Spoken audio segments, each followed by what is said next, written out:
Welcome to app book. इस video में हम कुछ छोटी छोटी चीजें बताएंगे, मेनली यूजर क्रिएशन के बारे में। यूजर दो तरीके के होते हैं, ध्यान से सुनिएगा। यूजर दो तरीके के सिस्टम के अनुसार। मेन अकाउंट जिससे आप लॉगिन करते हैं, यानी किसी कंपनी का एडमिन लॉगिन करता है, वो यहाँ सुपर एडमिन अकाउंट कहलाता है। बाकी यूजर दो तरह के हैं। एक एडमिन यूजर मतलब एम्प्लॉय जो डेली ट्रांजेक्शन को किसी ऑर्गेनाइजेशन में देखता है, और एक रेगुलर यूजर या इंड यूजर कह ले। एक्चुअली सारे सॉफ्टवेयर में यूजर बनाने का तरीका लगभग इक्वल ही है। अगर पैथोलॉजी लैब के कस्टमर आप हैं तो आपका जो पेशेंट आपके यहाँ आता है वो आपका यूजर है, और हॉस्पिटल है तो पेशेंट यूजर है, स्कूल है तो स्टूडेंट रेगुलर यूजर है। ये फिनांस का पैकेज है तो यहाँ पर जो कस्टमर आपके हैं वो आपके यूजर हैं। तो हर पैकेज में यूजर कहीं ना कहीं एक बार रजिस्टर जरूर होता है। तो ट्रांजेक्शन मेनू में मेंबर में जाके हम न्यू मेंबर में मेंबर को जनरली रजिस्टर करते हैं। मेंबर को जैसे हम रजिस्टर करते हैं वैसे ही रजिस्टर करेंगे रेगुलर वे में। ध्यान रखना है कि ईमेल आईडी भरा हुआ हो, क्योंकि यहाँ जो ईमेल आईडी हम भरेंगे वही यूजर आईडी बनेगा। अब बात ये आती है कि जितना भी रेगुलर यूजर यानी इंड यूजर है वो आपको ईमेल आईडी देने में सक्षम नहीं होता, या उसके पास ईमेल आईडी होता ही नहीं है। तो सिंपल सा एक लॉजिक है कि हम डमी ईमेल का यूज करें। डमी ईमेल कैसे? आपको ईमेल क्या बनाना पड़ेगा? ऐसा कुछ नहीं है, बहुत सिंपल है। मोबाइल नंबर में जैसे आप मोबाइल नंबर कस्टमर का लिखते हैं, एटलीस्ट आप सबका जरूर मेंटेन करते होंगे, क्योंकि ये इसेंशियल थिंग आज के लिए हो जाता है।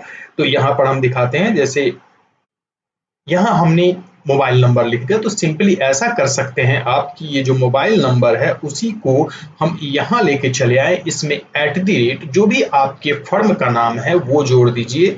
जैसे वहां ऊपर में हम देख रहे हैं मायका करके है, वैसे हम यहाँ ऐप बुक जोड़ रहे हैं appbook.com।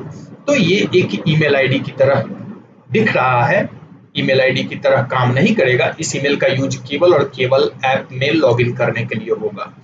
तो इस तरह से एक मेल आईडी आपको यहाँ देना है, डमी ही क्यों ना हो। डमी में आप ये भी दे सकते हैं, ऊपर MRF आईडी दिख रहा है, मेंबर आईडी 39, तो 39@appbook.com, जो भी आपका फर्म हो .com लगा दीजिए।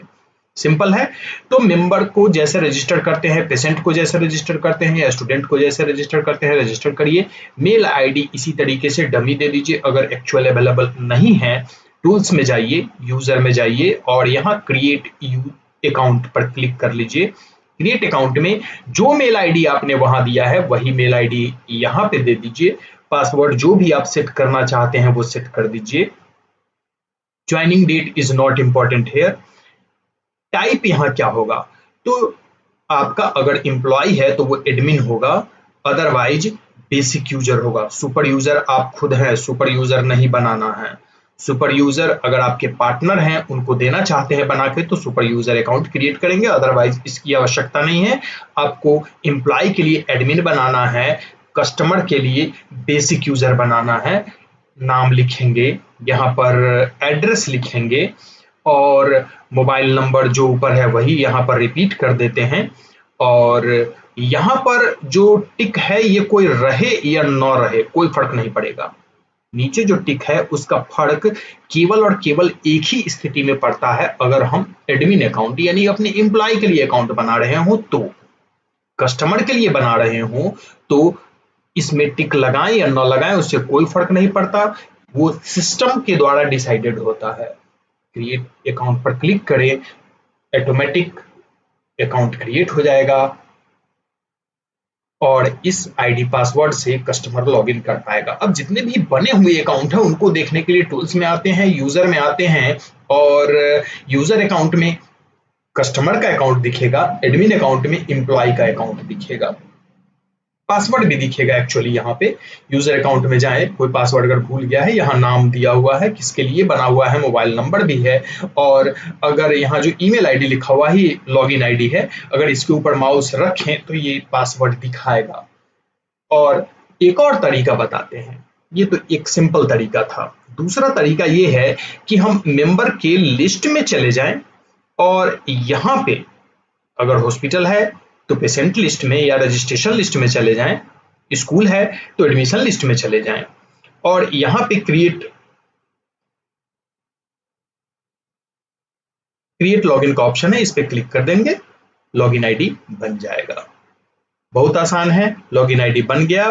अब कस्टमर उस लॉगिन आईडी से मोबाइल ऐप में लॉगिन कर सकता है और अपना डिटेल चेक कर सकता है।